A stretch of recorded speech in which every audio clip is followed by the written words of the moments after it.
Hi there, Sanbonani Molweni. Welcome to Fix channel. If you're new here, please subscribe before the end of the video for returning. Thank you for love and support. I appreciate. Izingane Zesthembu and Uthando Nesthembu. Yabo sibinde sethi le ngizoqala ngaye owakacele. Heyibo. Thina sibuka isho leya yabazali Uthando Nesthembu ngoba washo ku episode yokugcina. Wasi futhi angazi ukuthi umacele uzozizwa kanjani ngale ndaba kodwa futhi ke yena umacele kahlobene. Kwaba nemibuzo ukuthi kanti inkosana kufanele ivele kaCele yini eyaka Mseleku.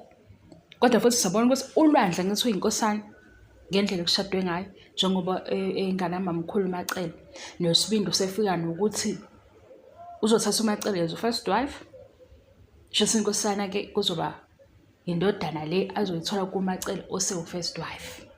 Yezanda inkulumo kwakhulunywa ngale yanto kuthiwa i-cult.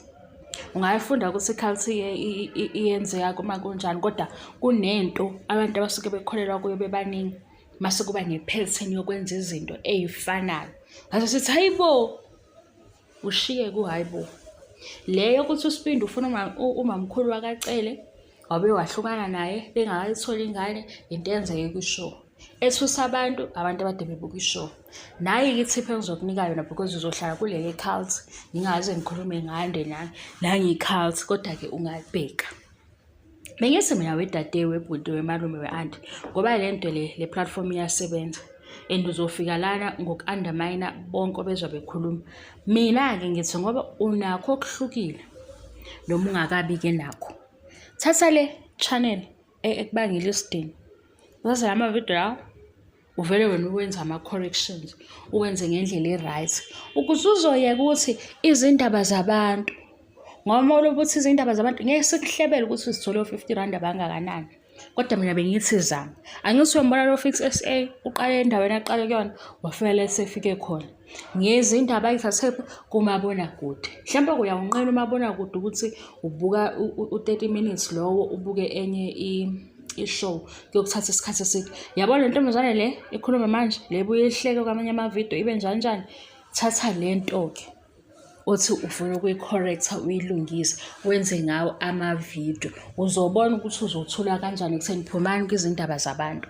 Mina ngikuthatha ku TV ngihlaziye ngikubone ku TV ngikuthatha ku social media. Mina ngisithatha mina ke nezwi lami elibhorayo nokuhleka kwami uvele nje wena uthi asenze ukulungiswa.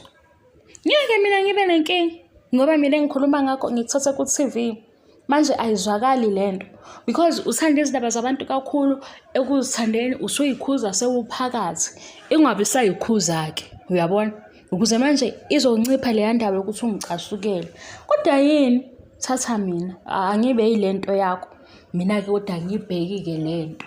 Wena ungena nje la ugijinyiswa ukuthwala wena wethu kuthi uyaphumani ngaphandle kwase South Africa manifuna ukuthwala leke sengisho ingane kwanami engangizwe ixoxa kodwa ngaze ngithi ubani bathwele.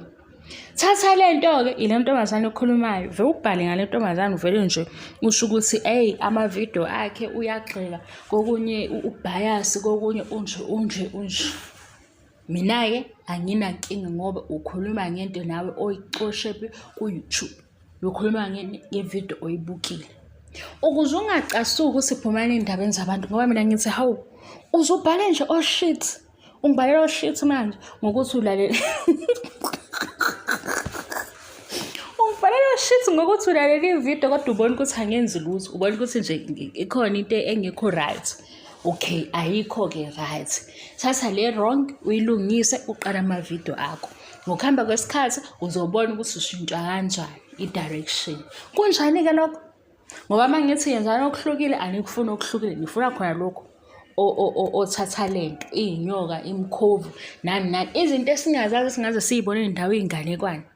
Mase siyasho ukuthi izinto bawizwa isanganekwane kodwa awulalelanga ivideo ujahe indaba. Zithatheke indaba uyijike uzenze zibe ama corrections wenze kahle kube ne order kube smooth. Thank you. Bye.